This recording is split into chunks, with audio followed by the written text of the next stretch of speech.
वादा है, भगवान का आश्रय ले लो और नाम जप करो। अगर चिंताएं मिट न जाए तो मुझे कहना। आप चिंताग्रस्त हो चुकी बहुत बड़े को भुला चुके हो, भरोसे पे हो जाओ। गृहस्थी में आप देख लो, ऐसा काम बनेगा कि आप खुद निहाल हो जाओगे और निश्चिंत हो जाओगे।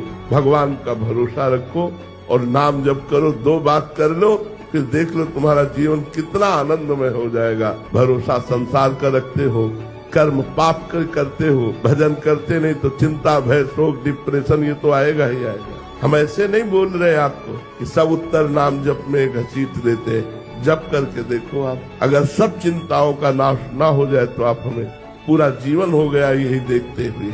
अरे जिसने अनंत ब्रह्मांडों के सृजन में किसी का सहयोग नहीं लिया, पलक झपकते ही अनंत ब्रह्मांडों की रचना कर दी, उस परमात्मा का स्मरण तुम्हारी छोटी सी कामना पूर्ण नहीं कर पाएगा।